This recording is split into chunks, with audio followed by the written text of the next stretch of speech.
Hey, what's up, fellas? It's the 9th of November. Voting was yesterday.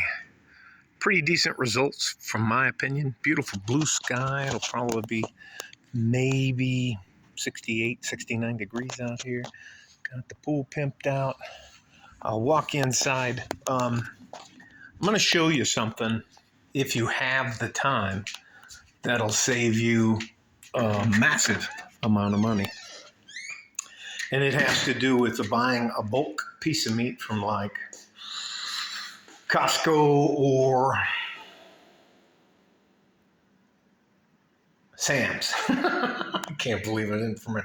All right, one of the things you need to have is what is called a carving knife.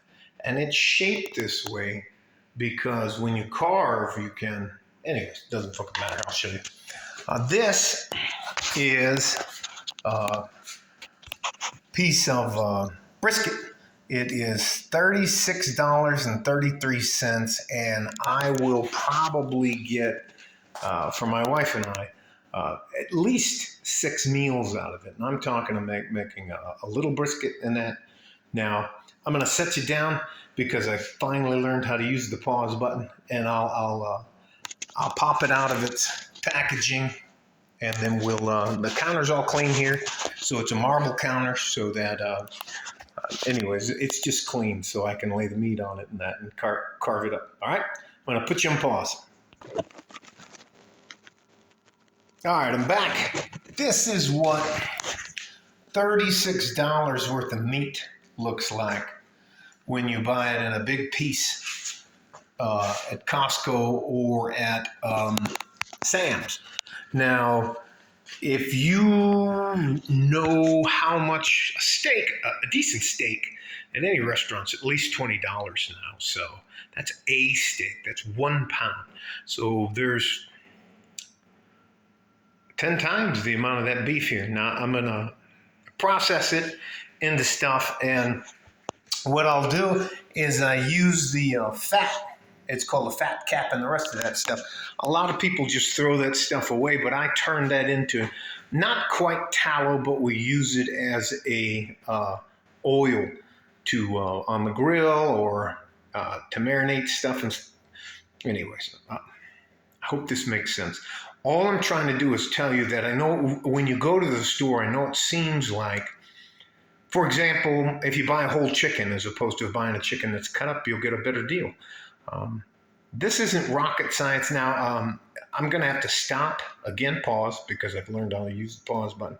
And I'm going to cut the fat cap off, and then I'm going to break it into a brisket and some steaks, okay? Hang on. All right, I'm back. Now, one of the things I do with the fat and some of the stuff that's left over is I'll grind it up. And I'll get like a really cheap steak and I'll grind the fat up into it to kind of turn it into a quasi 80-20 hamburger. And it's just to reutilize everything. So I'm not counting this as one of the meals or that amount of fat.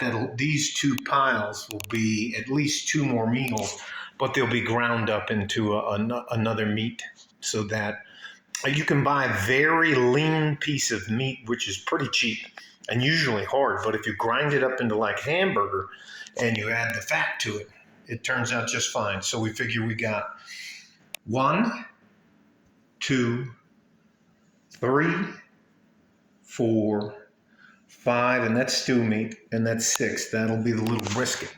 So 6 meals plus 2 more meals that I haven't actually added. So it'd have been, if I would have had the cheap meat ready to chop up and grind up, that'd have been 8 meals for $36. That's just the beef. So I think it's a good idea. If you go on Amazon and you find yourself a good carving knife, they're not that expensive, $20, $30 at the most. And once they get dull, I'm not into sharpening stuff, so I just buy a new one. All right. Hope this helps. I want to give you guys, I don't just want to talk about women in relationships. I want to give you guys some practical knowledge on how to get ahead on a budget. All right. Stay safe and healthy. Take care of each other if you can. If you can't, hey, take care of your fucking self. You deserve it. You're my future. I need you. Like a fart in a G-string from West Texas, El Paso. I'm out of here. Bye-bye.